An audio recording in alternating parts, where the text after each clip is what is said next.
Hi, this is Chris Hoy. Thank you for joining me today for the class prep on the upcoming Goldfinch Meadow Class. This is such a fun piece. I think you're going to really enjoy it. And getting the prep work out of the way will make it easier. We can just start in on those fun, intricate details. These are the supplies that you will be needing for the prep.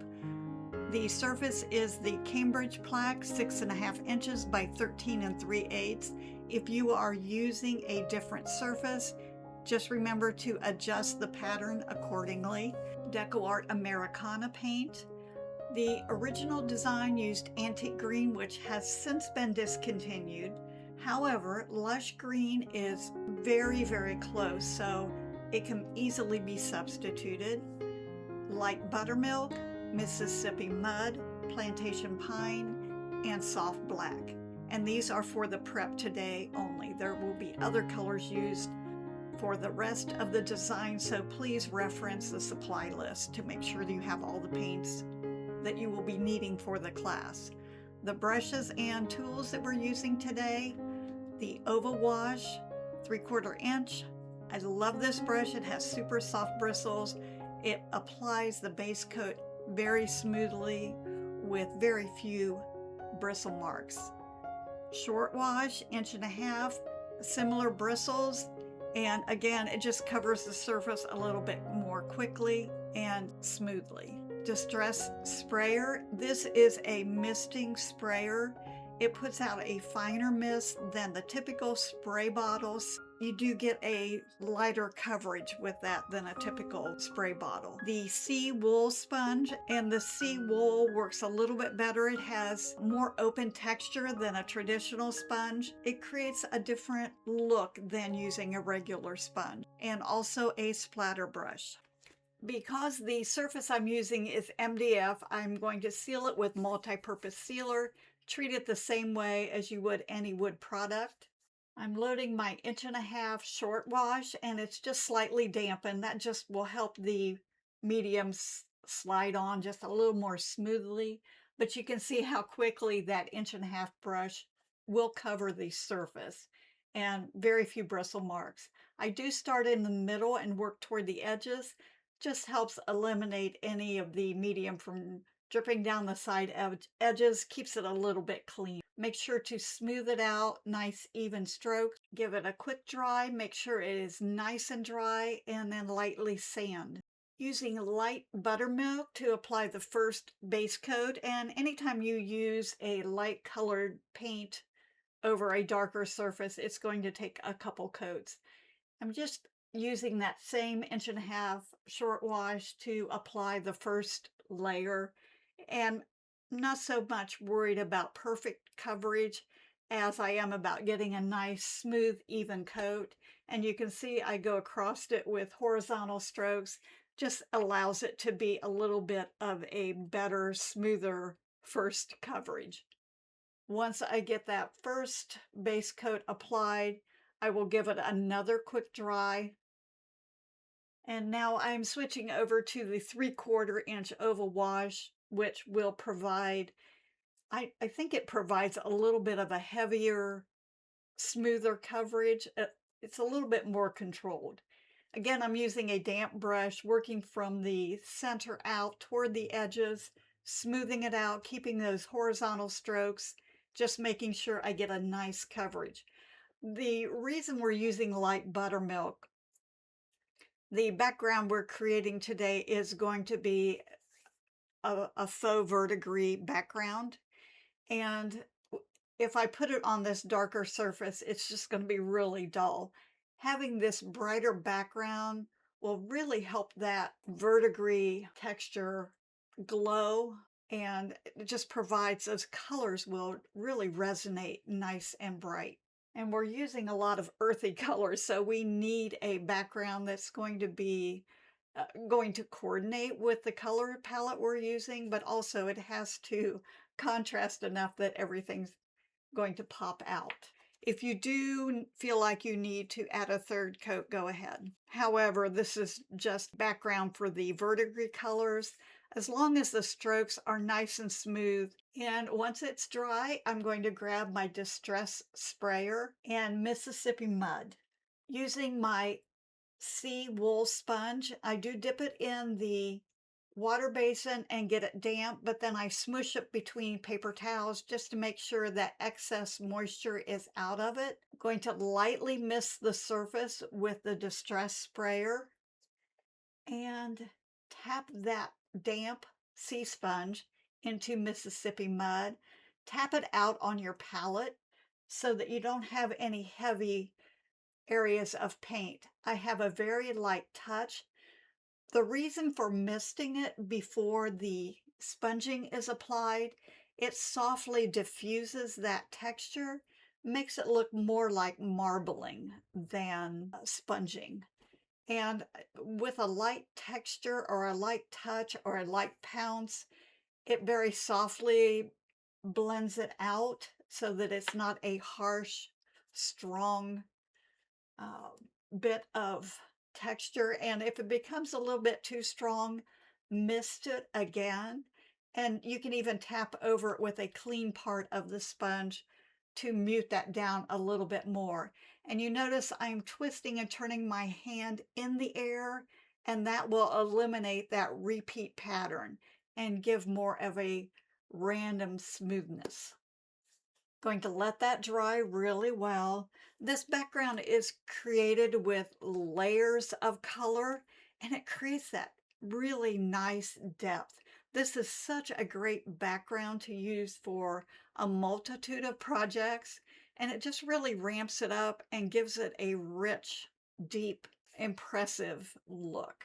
Once that is nice and dry, we're going to repeat it, but we're going to add layers of color using plantation pine and lush green. Just gonna squirt a little puddle of paint on my palette. I want them side by side, but not touching.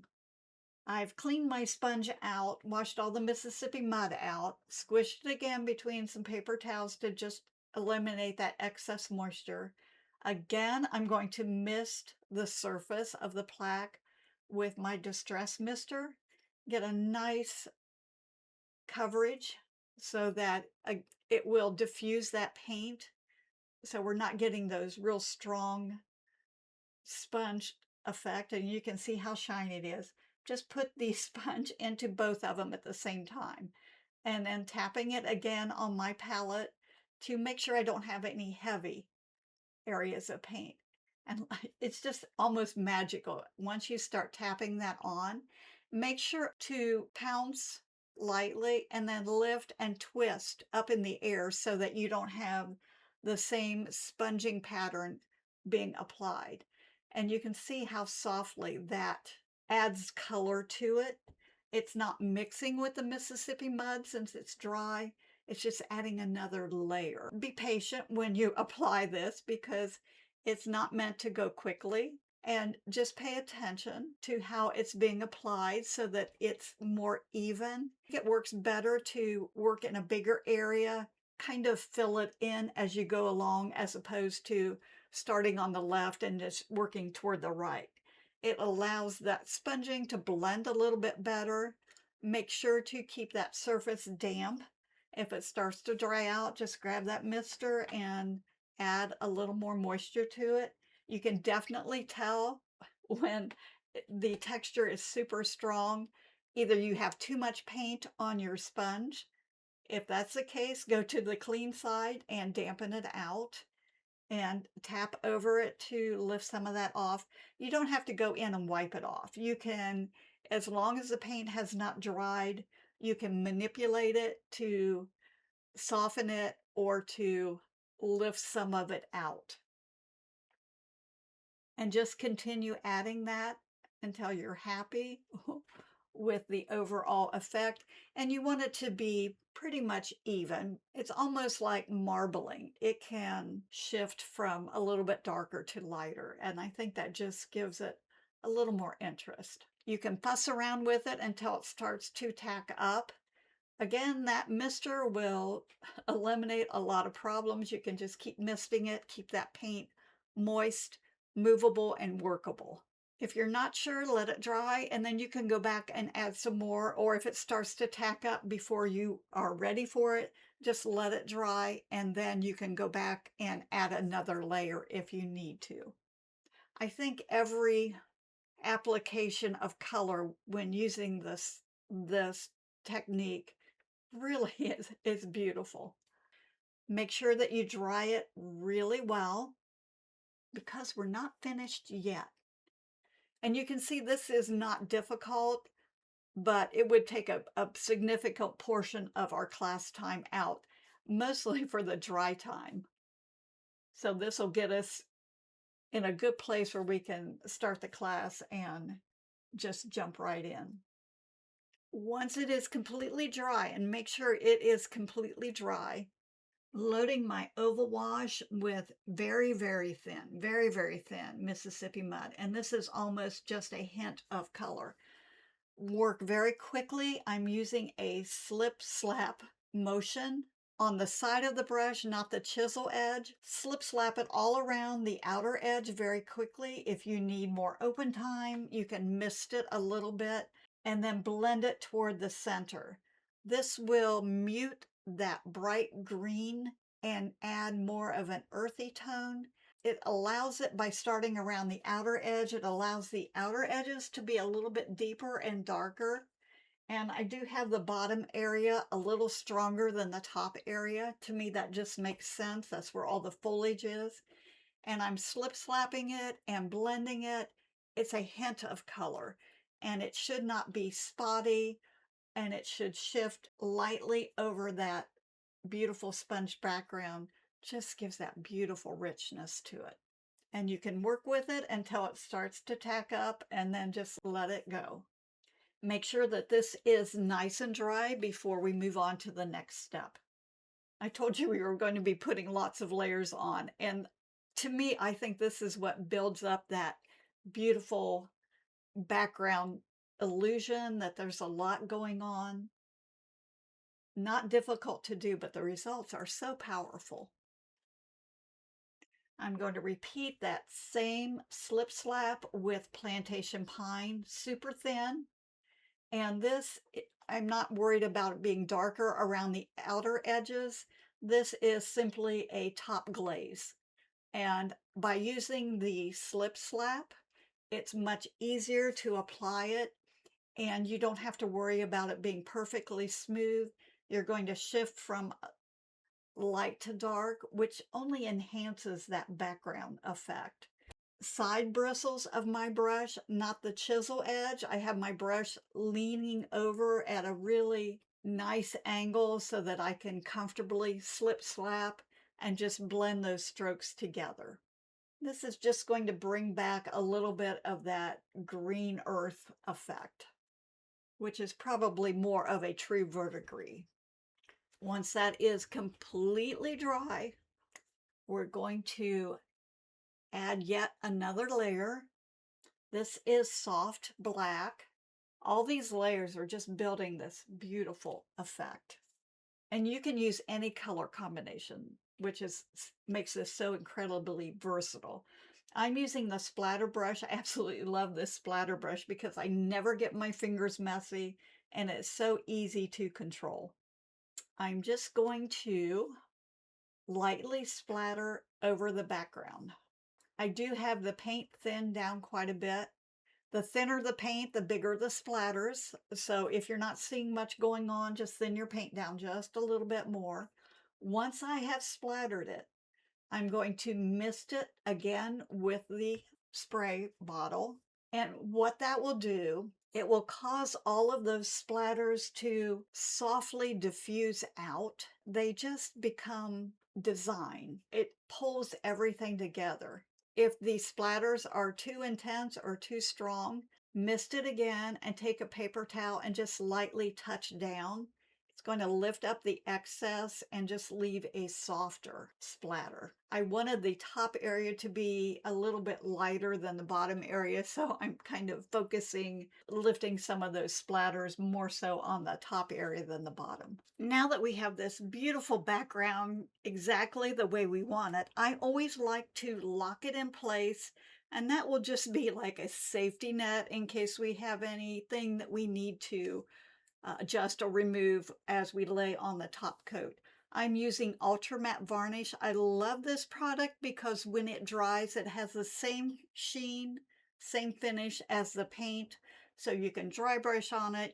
It's just no different than paint. Absolutely makes it wonderful to have this on there. And I often use this in between layers when I'm painting just to provide that safety net.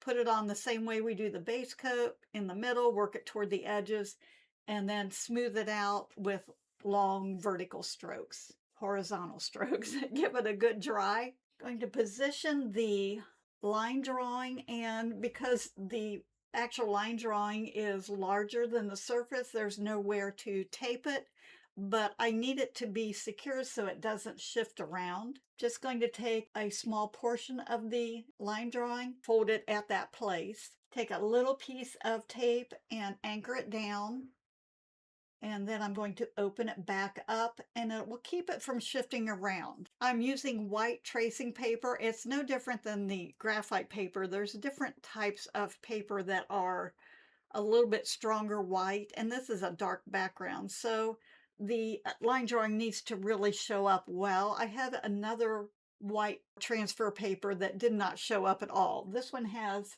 kind of an amber backing on it, and it seems like the white was just a little bit stronger. I am just very loosely tracing on the major shapes, not going in with any detail. And then I just remove that little piece of tape and finish up the line drawing.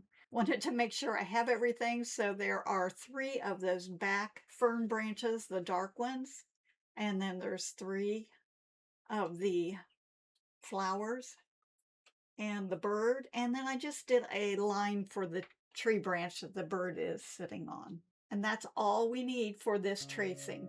Having this prep work out of the way when class starts will get us in a really good place. We can just hit the ground running. If you have any questions on any of the prep work, you can email me, chris@cdwood.com, or private message me on Facebook. I want to thank you so much for joining me today for this prep video, and especially thank you for inviting me to teach. Looking forward to painting Goldfinch Meadow together, and I will see you at class.